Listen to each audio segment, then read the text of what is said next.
할렐루야.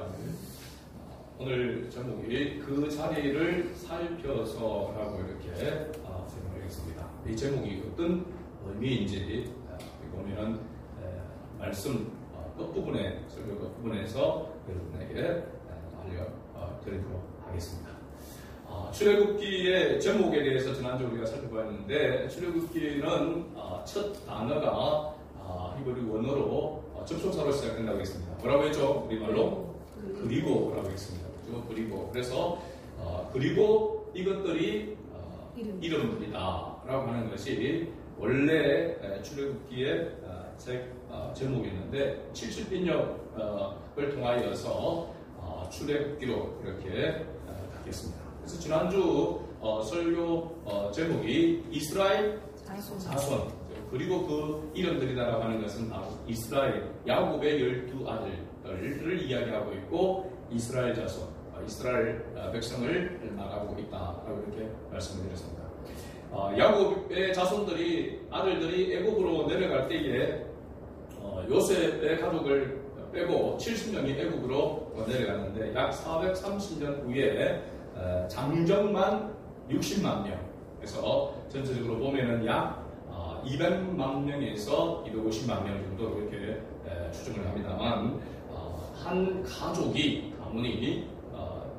430년 동안에 민족을, 나라를 이루는 그런 역사를 보았습니다. 그래서 지난주도 살펴보았지만 요셉과 또 야곱의 형제들을 비롯해서 다 그 세대들이 죽고, 수많은 사람들이 오고는 사람들이 죽고, 그러면서도 번성하여 이렇게 큰 민족을 이루게 된 것은 그냥 우연한 그러한 역사가 아니라 하나님의 언약에 의한 바로 기적의 역사였다라고 하는 것을 우리가 살펴보았습니다. 먼저는 인류의 조상인 아담과 언약 가운데서 창세기 1장 28절에 번성을 약속을 했고, 그 다음에 노아에게, 그리고 아브라함에게, 이삭과 야곱에게 계속되는 하나님께서 세운 언약의 백성을 통하여, 언약의 사람을 통하여서 이 약속들을 하나님께서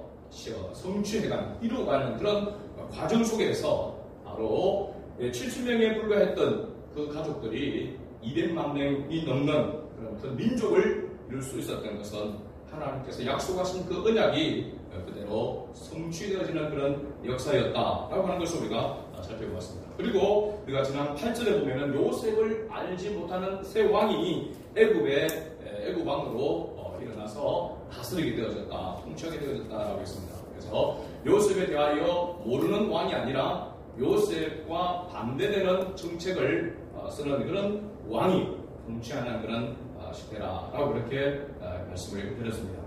요셉과 반대되는 정책 가운데서 지난주에 우리가 살펴보았을 때에 요셉과 같은 히브리인들에게 무거운 짐을 지워 괴롭게 하는 그런 정책을 먼저 펼쳤던 것을 봅니다. 대표적인 걸로 우리가 지난주는 살펴보지 못했지만은 국고성 비돔과 람셋을 건축하게 했다라고 이렇게 말하고 있습니다.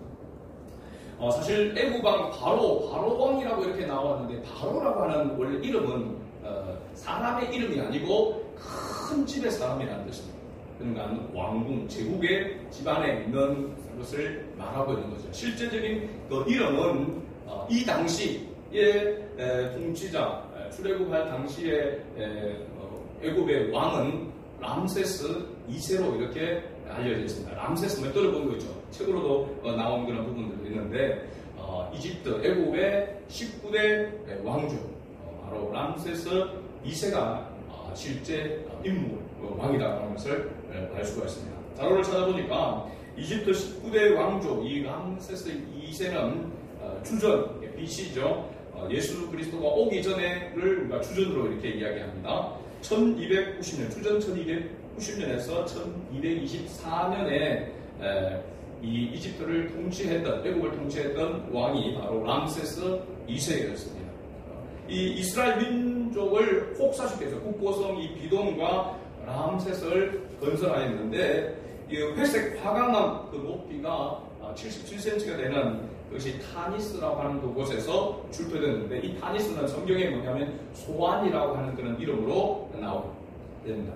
나일강 어디 삼각주에 있는 그런 곳인데요. 그래서 고센 이 람셋이 보면은 나일강 삼각주 있는 그 근처에 있습니다. 그러니까 어디하고 가깝냐면 실제적으로 보면은 팔레스타인 가나안 땅하고가 제일 가까운 그런 애굽에서 가까운 지역이 바로 이 고센 땅이라고 말할 수 있고, 이 지역 주변으로 해서 엄청난 요즘 말로 하면 대토목 공사를 하게 된 것입니다. 그 공사를 함으로 인하여서 이스라엘 백성들을 무거운 짐을 지게 만든 그런 바로 애국 왕이 람세스 2세였다라고 하는 사실입니다. 이 비돔이라고 하는 것은, 이 곳곳은 비돔이라고 하는 것은 원래 이름이 아툼의 집이라고 하는 것은 아툼이라고 하는 신을 말하고 있습니다. 신전을 지었다라고 이렇게 이야기하는데, 참고해 보니까 자기 스스로 태어난 신이자 전문 태양을 주관하는 신으로서 원래 아툼이라고 하는 이 지역 이름을 따서 비돔, 아톰의 집이다라고 이렇게 했는데, 어쨌든 이 비돔과 람셋을 짓는 데 건축하는 데 있어서 엄청난 이 공사를 통하여서 이스라엘 자손들을 엄하게 시켰다라고 13절에 그렇게 기록하고 있습니다. 엄하게 시켰다라고 하는 것은 그냥 단순히 엄하게 감독했다는 것이 아니라 엄청난 고통을 괴롭힘을 주었다라는 것을 말하고 있습니다. 14절에 보니까 그래서 어려운 노동으로 그들의 생활을 괴롭게 하니라고 했습니다. 어려운 노동으로, 요즘 같으면 정말 할 수 없는, 그 당시 노예만 할 수 있는 그런 일들이었다라고 하는 것을 알 수 있습니다. 그 뒤에 보면 어떤 일들인가, 흙 이기기와 벽돌 굽기와 농사의 여러 가지 일이라고 했고, 그 시키는 일이 모두 뭐하였더라? 엄하였더라라고 그렇게 말하고 있습니다. 놀라운 것은 이런 학대를 받는 이스라엘 자손들이 근심한 것이 아니라, 어떻게 보면 이 학대로 말미암아 이 고난을, 고통을 말미암아 근심해야 될 사람들이 이스라엘 자손들인데, 성경을 보면 애국 사람이 이스라엘 자손으로 말미암아 뭐 하였더라고 말하고 있습니까? 근심하였더라라고 이렇게 말하고 있습니다. 그 이유는 이스라엘 자손들이 학대를 받으면 받을수록 더욱 번성하여 퍼져나갔기 때문이다라고 이렇게 성경은 기록하고 있습니다. 당시 애국 사람들이 정말 감당하지 못할 그러한 사람들이 바로 이스라엘 자손 히브리인들이라고 이렇게 말합니다.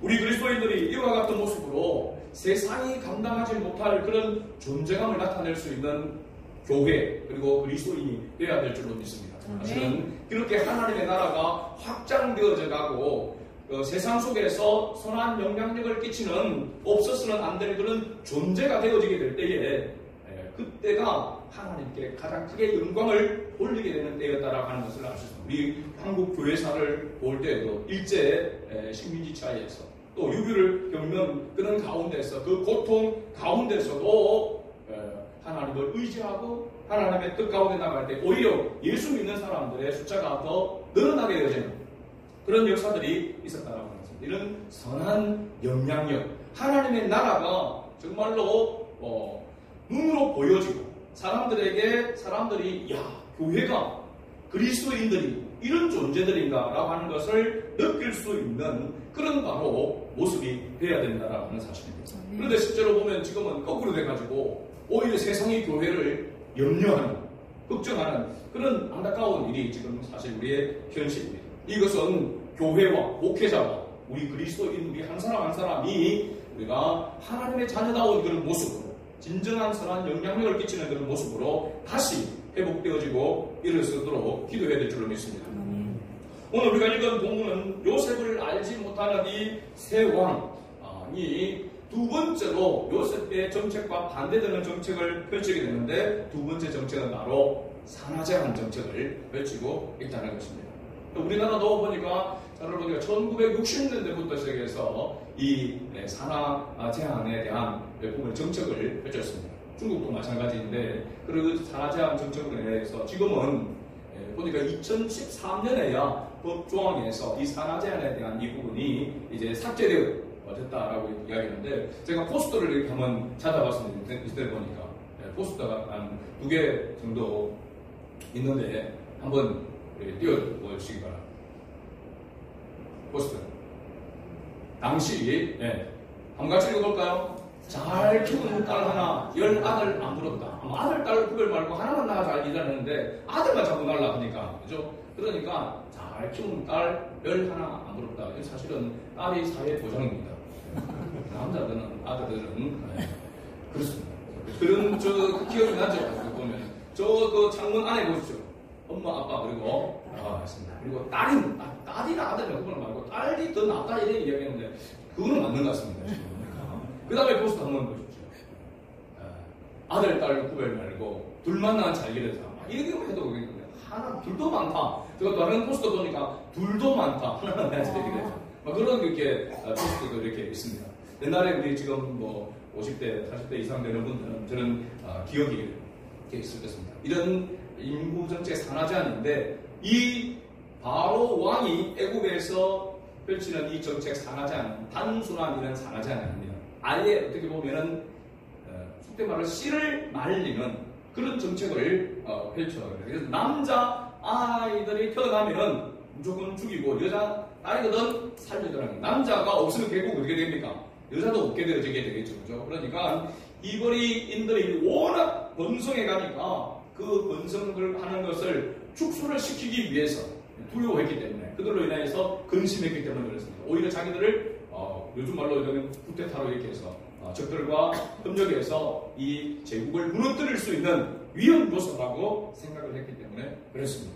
자, 근데 오늘 본문에는 보면은 이 애국 왕 바로 왕과 히브리 산파들과의 이야기, 대화하는 내용이 오늘 사실 본문의 내용입니다. 먼저 히브리 산파 두 여인이 등장하게 되는데 누구입니까? 시프라와 부아라고 하는 여인입니다. 여기 시프라라고 하는 이름의 뜻은 아름답다라고 하는 뜻입니다. 아름답다. 어디서 좀 들어본 것 같지 않습니까? 시프라와 비슷한 그런 이름이 있습니다. 시보라라고 있죠. 누구의 아내입니까? 모세의 아내입니다. 모세. 그죠? 모세의 아내면 이게 히브리인이 아니라 이방 여인이었다라고 하는 것을 우리가 알 수 있죠. 그죠? 그리고 부하라고 하는 이름도 외치다라고 하는 이런 뜻인데요. 이 두 산파의 이름이 히브리적이지 않고 애국 스타일, 요즘 같은 애국 스타일의 이름이고, 그 당시를 보면 이방 히브리적인 이름이 아니라 이방인들. 사실은 이스라엘 백성들이 애국에서 출애굽할 때에 순수하게 히브리인들, 이스라엘 자손들만이 아닙니다. 그게는 애국 사람들도 있었고 또 잡다한 이방 사람들도 같이 나왔다는 것을 성경이 이렇게 이야기를 하고 있습니다. 그래서 이 산파들이 두 사람이 산파가 히브리 여인이 아닐 수도 있다고 하는 것을 먼저 문제를 드립니다. 그보다 더 중요한 것은 당시의 산파가 이 시프라와 부하 두 사람만 있었을까요? 아니면 여러 사람들이 있었을까요? 당연히 여러 사람들이 있었어요. 히브리인들이 엄청나게 번성해가고 우리 어릴 때 보면 저희도 7남매지만 저도 뭐 10남매 이런 게 뭐 예상이었거든요. 어떻게 보면은 그래서 뭐 연필 한 타스 뭐 이렇게 이야기를 하고 했는데 자녀들이 축구팀 뭐 11명 축구팀 이렇게 이야기를 했잖아요. 그러니까 애들이 한 집 건너 이어보세요. 애 울음소리가 나는 거죠. 그만큼 자주 아이들이 해산했다. 그 해산으로 해서 출산되어졌다라고 하는 것을 우리가 알 수가 있습니다. 그렇죠? 그러니까 그 많은 아이들을 받으려고 하는 산파가 숫자가 얼마나 많았겠습니까? 그러면 이시프라와 부하는 어떤 사람이냐? 이 모든 산파들을 관장하는 대표적인 바로 두 사람이다 라고 하는 것을 알 수 있습니다. 앞에서 이야기했지만은 그러면 이시프라와 부하가 히브리 여인이냐 아니면 애굽 여인인가? 제가 앞에서 힌트를 드렸으니까 어디 여인이겠습니까? 애굽 여인이다라고 이렇게 우리가 생각을 해봅니다. 그래서 성경을 우리가 번역된 이 성경만 보아가지고는 그렇게 단정하기가 쉽지 않습니다. 먼저 15절에 보면은 뭐라고 기억하고 있냐면은 15절 애굽 왕이 히브리 산파 시프라라 하는 사람과 부하라는 사람에게 말하여 라고 이렇게 말합니다. 그러면 여기에 이 산파가 누구란 말입니까? 어디 사람이란 말입니까? 히브리 산파라고 이렇게 보여집니다. 그죠? 그런데 그래서 우리가 원어를 이렇게 봐야 되고 설교를 드려야 되는 이유가 여기에 있는 거죠. 원어적으로 해석해보면 어떻게 해야 되냐면 히브리 여인을 위한 산파라고 이렇게 하고 있습니다. 히브리 여인을 위한 산파. 그러니까 히브리 여인을 위한 산파가 따로 있었다는데 그 사람들이 애굽 여인이었다라고 하는 것을 우리가 생각해 볼 수 있습니다. 16절과 문맥성으로 보면 애굽 여인임을 우리가 알 수 있는데 애굽 왕이 두 산파에게 또 뭐라고 했냐면 너희는 히브리 여인을 위하여 라고 이렇게 이야기합니다. 애굽 왕 바로 왕이 히브리 여인 산파를 그냥 불러서 그렇게 대화를 했겠습니까? 그럴 수 없죠, 그죠? 그러니까 이 히브리 여인들을 위한 애굽의 산파들을 그 관장하는 대표적인 바로 그 여인들과 지금 대화를 하고 있다라고 하는 것을 알 수 있습니다. 그리고 19절에 보면 산파가 바로 왕에 들어가되 히브리 여인은 애굽 여인과 같이 아니하고 히브리 여인과 애굽 여인을 명하게 구분하고 있는 것을 봅니다. 그런데 우리가 그렇다고 해가지고 무조건 애굽 여인이었을 것이다 그렇게 단정할 수 없는 그 부분은 뭐냐면 17절에 보면 이 산파들이 누굴 두려워했다고 했습니까? 하나님을 두려워했다. 상식적으로 보면 명령을 한 누구를 두려워해야 됩니까? 애굽 왕, 바로 왕의 그 명령을 애굽 왕을 두려워해야 되잖아요. 그런데 이 산파들이 하나님을 두려워했다라고 이렇게 말하고 21절에 보면 그 산파들은 하나님을 뭐라고 했습니까? 경외하였으므로 이 경외한다라고 하는 말과 두려워한다는 말이 같은 그런 부분인데 그냥 단순히 무섭다라고 하는 그런 두려움이 아니라 마음에서 우러나는 사랑으로 순종하는 관한 그런 경외심을 말하고 있는 것입니다. 그러니까 산파들은 히브리 여인이었을 것이다 라고 이렇게 우리가 생각할 수도 있고 또 앞에 부분에 보면은 애굽 여인이라고 이렇게 생각할 수 있다라고 하는 것입니다. 그런데 전체적인 부분을 보면은 애굽 여인일 가능성이 많다. 또 하나의 성경에서 우리가 예를 들면 여호수아 2장에 보면은 여리고 가나안 정탐을 위해서 여리고성을 가게 되어지죠. 그 여리고성에서 이 정탐꾼들이 숨게 되어집니다. 누구의 집에 숨게 되어지죠? 희생 라합의 집에 숨게 됩니다. 라합이 이 정탐꾼들을 숨겨주게 됩니다. 근데 라합이 정탐꾼들을 숨겨주게 되면 뭐냐면 자기 자신뿐만 아니라 자기 가족들이 죽을 수 있습니다. 그럼에도 불구하고 이 라합은 하나님, 여호와 하나님, 이 정탐꾼들의 하나님이 어떤 분인지를 듣고 알고 있었다고 했습니다. 그래서 자기 어떤 나라, 자기 거기에 있는 거기보다도 하나님을 두려워하는, 하나님을 경외하는 그 마음이 있었기 때문에 목숨을 걸고 이 정탐꾼들을 숨겨주었던 것입니다. 그러니까 오늘 본문에 나오는 이 바로 산파들, 애굽 여인이었음에도 불구하고 이 산파들이 바로 왕의 명령을 거역하고 하나님을 두려워하고 하나님을 경외하였다라고 하는 것은 이미 요셉에 대하여 또 이 히브리인들의 하나님이 어떤 분인가에 대하여서 듣고 하나님을 경외하고 있는 사람들이었다라고 하는 것을 알 수가 있는 것이죠. 그렇지 않으면 그들이 바로의 명령을 거역한다면 바로 참수를 당할 수 있는, 바로 목숨을 잃게 될 수 있는 그런 상황이잖아요. 근데 목숨을 걸고 지금 바로 왕의 명령을 사실은 거역한 것이거든요. 이것은 하나님에 대한 절대적인 그런 경외, 신앙이 아니고서는 가질 수 없는 그런 모습이다라는 것을 알 수 있습니다.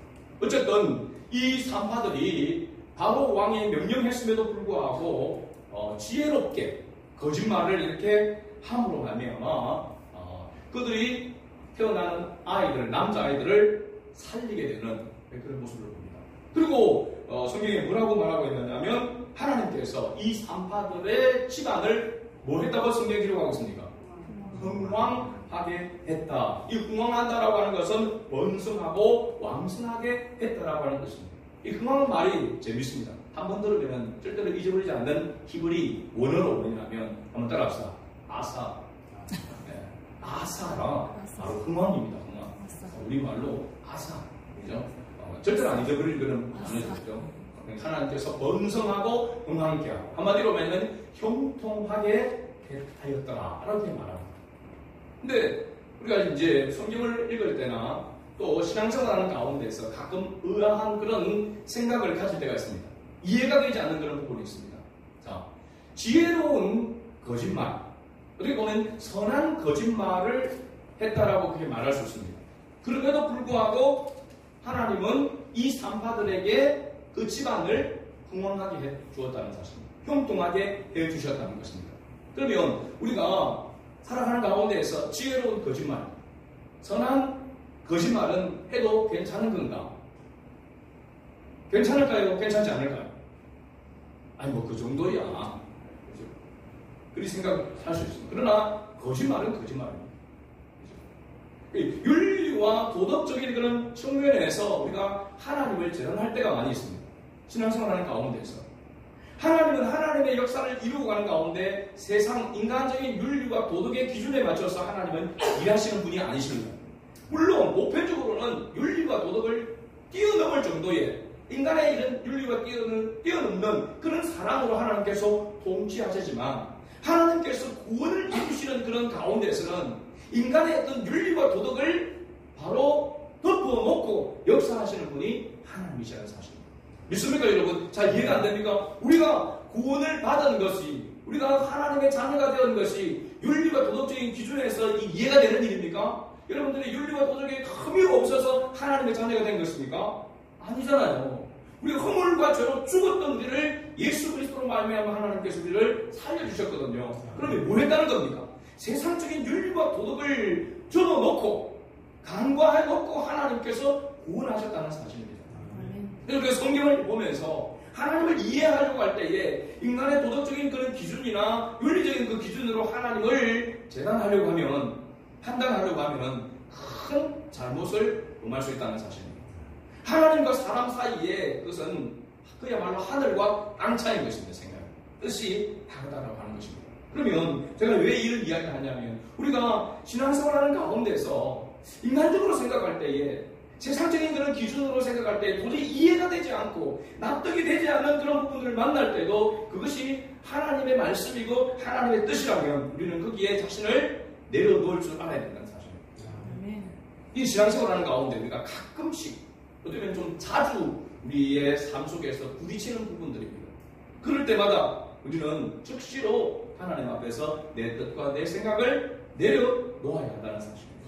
하나님의 뜻이 더 심오하고 위대하기 때문에 그런 것입니다. 그래서 우리가 구원을 받은 것도 어떤 기준에 의해서 구원을 받은 것이 아니라 전적으로 하나님의 은혜라고 하는 사실입니다. 거저주시는, 그렇죠? 거저주시는 조건 없는 그런 하나님의 은혜로 우리가 구원함을 받았다고 하는 것이죠. 오늘 이 산파들이 하나님을 두려워하고 경외함으로 애국 왕의 명령을 거역하고 하나님의 뜻을 따라 순종한 것은 전적으로 무엇이다? 하나님의 은혜라고 하는 사실이에요. 믿으십니까 여러분? 이런 측면에서 우리가 보아야 하는 것입니다. 20절 말씀 우리 다시 한번 같이 읽어보도록 하겠습니다. 하나님이 그 산파들에게 은혜를 베푸시니 그 백성은 번성하고 매우 강해지니라. 아멘. 산파들이 탁월한 그런 지혜가 있어서가 아니라 하나님께서 그들에게 은혜를 베푸시니 그 백성은 번성하고 매우 강해졌더라. 산파들뿐만 아니라 이스라엘 자손들도 하나님의 은혜로 지금 살아가고 있다고 하는 것을 말해주고 있는 것입니다. 여러분 우리도 마찬가지입니다. 하나님의 은혜로 사는 줄 믿습니다. 옆 사람과 한번 인사합시다. 하나님의 은혜로 삽니다. 하나님의 은혜로 삽니다. 할렐루야. 매일매일 매 순간순간 하나님의 은혜로 살아감을 우리는 항상 잊지 말아야 하는 것입니다. 근데 오늘 설교 제목이 드디어 무슨 의미인지를 한번 살펴보려고 합니다. 산파들이 히브리 여인을 위하여 해산을 도울 때에 성경에 뭐라고 기록하였냐면 그 자리를 살펴서 아들이거든 그를 죽이고 딸이거든 살려두라 라고 이렇게 했습니다. 누구의 명령이라고 했죠? 바로 왕, 애국의 바로 왕의 명령입니다. 근데 여기서 그 자리를 살펴서라고 하는 이 말은 상징적인 그런 의미입니다. 상징적입니다. 좀 눈치가 좀 빠른 분들은 그 자리를 살펴서 할 때 그 자리라고 하는 것이 어찌 의미인지를 어느 정도는 눈치를 챌 수가 있습니다. 그런데 이 자리라고 하는 히브리 단어와 동일하게 쓰여진 단어가 성경에서 딱 한 군데 나옵니다. 어디에 나오냐면 예레미야 18장 3절에 나옵니다. 3절에 이렇게 기록되어 있습니다. 내가 토기장의 집으로 내려가서 본즉 그가 농로로 일을 하는데 라고 했습니다. 무엇일까요? 토기장의 집으로 내려가서 본즉 그가 농로로 일을 하는데 뭐겠습니까? 농로가 뭡니까? 토기장에 의해서 농로는 뭐죠? 여러분 아마 도자기나 그릇을 만드는 걸 보면은 흙을 시력을 올려가지고 빙빙빙 돌리면서 이렇게 만들어 가잖아요. 그 빙빙 돌리는 기구가, 그래서 만드는 기구가 바로 농로입니다. 그러면 이 농로라는 말과 오늘 자리라고 하는 그 말이 같은 단어로 쓰여졌다는 겁니다. 그러면 어떤 의미냐는 거죠. 자리라고 할 때, 이게 생각할 때 여러분 어떤 그 느낌, 어떤 것이라고 이렇게 생각이 듭니까? 이 농로라고 하는 걸 빼놓고, 이번에 예를 들어 산파들이 해산을 할 때에 뭘 봤다는 겁니까? 그 자리를 살폈다는데 그 자리가 뭐였냐는 거죠. 생식기를 말하고 있습니다. 특히 남자의 생식기입니다. 남자의 생식기인데 정확하게 이야기하면 뭘 말하고 있느냐면 고환을 말합니다. 우리가 쉽게 말해서 쌍방울이라 이렇게 이야기하죠. 남자는 이제 고환. 그러면 그 고환의 역할이 뭡니까? 정자를 만들어내는 거잖아요. 그러니까 그건 곧 뭘 상징합니까? 씨를 상징하는 거죠. 생명을 만들어낸다라고 이렇게 말할 수 있는 거죠. 그러니까 농로라고 하는 것이 그릇을 만드는 기구잖아요. 마찬가지로 이 고환이 바로 아기를 만드는 것이라고 하는 것과 같은 그릇의 의미로 사용되어진다는 사실입니다. 이건 사실은 뭐 중요한 것이 아니라 그 부분을 살펴서 했다라고 하는 것은, 그래서 성경이 어떤 부분에서 보면은 직접적으로 그 어떤 단어를 사용하지 아니하고 상징적인 그런 의미로서의 단어를 사용했다는, 그 자리를 살펴서 농로라고 하는 단어를 집어넣은 것은 바로 생명을 만드는 것을 말하고 있습니다. 그래서 바로 왕의 이 산하제한 정책은 근본적으로 보면은 인구를 축소시키는 것뿐만 아니라 기거리 민족을 사실은 말살하려고 하는 그 정책과 연관이 되어 있다는 사실입니다. 그런데 하나님께서 누구에게 은혜를 베푸셔서? 산파들에게 은혜를 베푸셨습니다. 산파들이 대표자가 바로 이 시프라와 부하인데, 그 수많은 많은 산파들에게 하나님께서 은혜를 다 베푸셨다는 사실입니다. 무엇을 위해서 그렇습니까? 산파들에게 복을 주고 산파들을 위해서라고 이렇게 이야기할 수도 있지만 하나님께서 택한 백성을 위한 것이라고 하는 사실입니다. 그래서 하나님께서 하나님의 역사를 이루어가실 때에 응답으로 보내는 것이 바로 뭐냐면 사람을 통해서 하나님께서 응답하시고 역사하신다라고 하는 것을 알 수 있습니다. 오늘 우리를 하나님께서 택한 하나님의 자녀로서 하나님께서 우리를 구원하고 이끌어가는 가운데서 하나님께서 때를 따라서 응답에 필요한 사람들을 붙여주셔서 우리로 하여금 하나님을 경외하며 섬길 수 있도록 그렇게 만들어 가신다는 사실입니다. 그래서 우리가 하나님의 뜻을 바라보고 하나님의 영광을 위하여 우리가 그 뜻을 바라보며 순종하며 나아가면 하나님께서 이 도움의 사람들을, 필요의 사람들을 하나님께서 붙여주신다는 사실입니다. 그래서 신앙생활을 잘하는 사람은 사람과의 관계가 좋은 사람입니다. 관계가 좋은 사람. 외톨이로 신앙생활하는 사람은 신앙생활을 잘 할 수가 없습니다. 함께 더불어 가족을, 형제, 자매로 함께 신앙의 공동체로서 나아갈 때에 신앙이 건강하고 성숙해져 갈 수 있다는 사실입니다.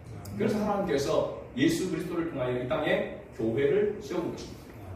세상의 어떤 공동체와 조직과는 다른 공동체를 세우셔서 하나님의 사랑으로 하나님의 뜻 안에서 세워져 가는 그런 공동체를 세우는 것입니다. 그래서 우리가 신앙생활하는 가운데 교회 중심으로라고 하는 것은 바로 이런 의미인 것입니다. 그래서 신앙생활하는 가운데 나 혼자 신앙생활 잘 할 수 있는 것이 아니라 같이 더불어 잘 하기 위해서 서로 함께 동력하는, 그래서 우리가 수요 예배에서도 사도 바울이 가는 곳마다 교회를 세우고 하나님 나라 확장을 위해서 선교할 때에 가장 중요한 그런 어떻게 보면 정책이라고 할 수 있고 가장 큰 관심이 어디 있냐면 동력자들에게 있었다는 사실입니다. 여러분 옆에 사람 얼굴 한번 보십시오. 여기에 있는 사람들이 우리에게 지금 이 시대에 오늘을 살아가는 우리에게 있어서의 동력자들입니다. 믿습니까 여러분? 그런 동력의 의식을 가지고 우리가 서로 살펴보고 서로 관심을 가지고 서로 세워주는 공동체가 되지 않으면 절대로 우리가 내 자신뿐만 아니라 이 공동체가 하나님의 은혜 가운데 성장해가고 번성해 갈 수 없다는 사실을 꼭 기억해야 됩니다. 그래서 내 자신을 위해서뿐만 아니라 교회 공동체를 위해서, 가정의 공동체를 위해서 기도해야 될 그러한 책임이 있다는 사실입니다. 말씀의 결론을 맺습니다.